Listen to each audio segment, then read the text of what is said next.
Ladies and gentlemen, our school directress, Mrs. Criselda D. Reyes. Let us give her a round of applause.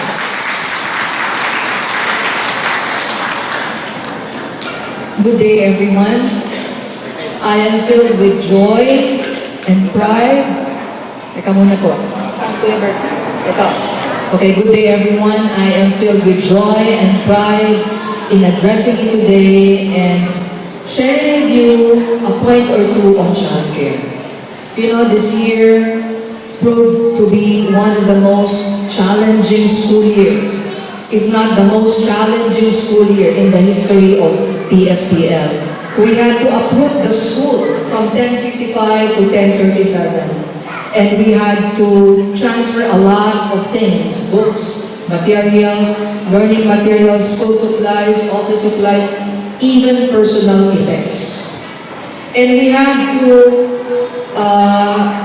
settle in so little time so that we can run the school smoothly. I think each one of you here, including the kids, encountered some form of uprooting and some type of transferring and settling in, especially so during the first day of class. Maybe you had to uproot your kids from playtime and screen time so that you could feed them and bathe them early to get ready for school. And you had to transfer them physically from your house to the school, braving the heat and the traffic. And then they had to settle in and be assured of your words that even though they'll be left with a stranger in the person of the teacher and some newfound friends, they will be okay. Alam niyo, sabi ng mga ibang tao, pag nagsimula na mag-eskwela ang bata, nakaka-encounter na to ng stress. And that's true. But for me, kids who are confronted with stress at an early age is good. For me, for as long as the stress is age appropriate and you are there as parents to face the stress with them. Alam mo, years back, I came across a parent who made her daughter her best friend. She would run to her daughter, talk ill about the dad because the dad was philandering. The dad was an overseas contract worker. And she would pour out her ill feelings, and the daughter felt for the dad and the mom. The daughter loved both the mom and the dad. So by the time the daughter was in grade 6, the daughter was a psychiatric case, because she was not confronted with age-appropriate stressors.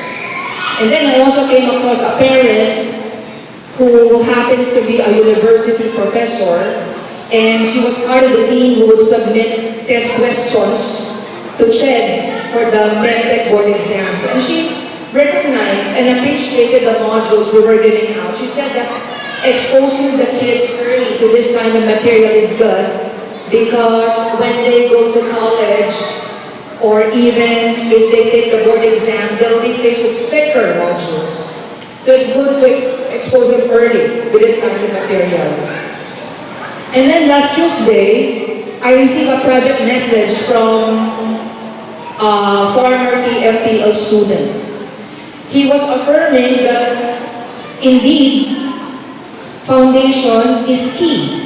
He was telling me through that private message that he appreciated smart math because he has grown to love math because of smart math, and that he has taken into his system, he got used to taking quizzes every Monday so that when he was in high school, he would always prepare for the topics the following week. And this boy graduated valedictorian from Manila Science.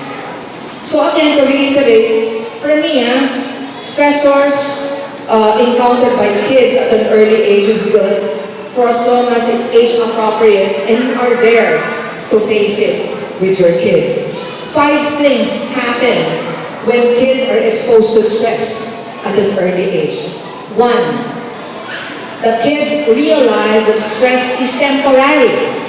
For as long as they face it and they fix it with two things in mind, then stress will be temporary. So what are the two things that are important? Two elements are important.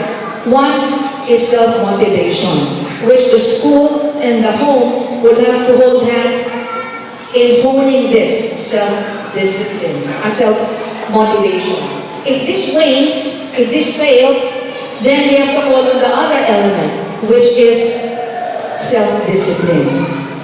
The other thing that happens when kids are exposed to stress at an early age is that they develop this trait called resiliency, or the bouncing back to normalcy after a storm. Okay? For me, resiliency is an antidote to mental illness, if not a blocking agent to mental illness. The third thing that happens when kids are exposed to stress at an early age is that they are introduced to different versions of themselves. If at first a child would say, my name is too long, I won't be able to make it. And then after some time, when it's nearing the end of the school year, and through routine, your kid is able to finish or write his name in full, then he gets to realize a new version of himself. Hey, I'm actually good. I'm smarter than I think. I'm stronger than I think. Sabi nga mo ni Maria Reza from Rappler, you will only know yourself if you've been challenged. Okay? The fourth thing that happens when kids are introduced to stress at an early age, that's age appropriate, but you're there to face it with them, is that they are made to believe that my parents, or the parents, are there in good and in bad times. And the last thing that happens when kids are introduced to stress is that they come to realize two types of sacrifice. The first level is sacrifice emanating from the self, which benefits him or the person sacrificing. And only when you have realized this and immerse yourself with this kind of sacrifice, will you be able to learn about the sacrifice that is selfless. That is, you sacrifice for the benefit of others. And I think all of us here, as parents, have reached that second level of sacrifice. So parang sa akin, mali yung sinasabi. Para lang sa akin, ha? Mali yung sinasabi ng mga magulang na ayoko daanan ng anak ko, hindi na anak ko hirap. If you want your kids to be as strong as you, if not stronger, then your kids will have to go through that journey. Or at least a similar journey with rough patches. Opo? Mas tama ako si Corina nung sinabi niya na, if you love your kids, teach them to be orphans. Sabi nga ako ni St. Benedict, God created man not for comfort, but for greatness.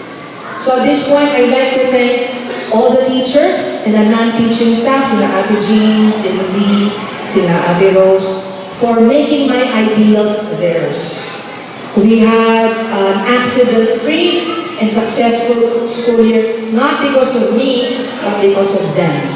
Maraming salamat po, mga dear parents, for entrusting your kids, and thank you for listening.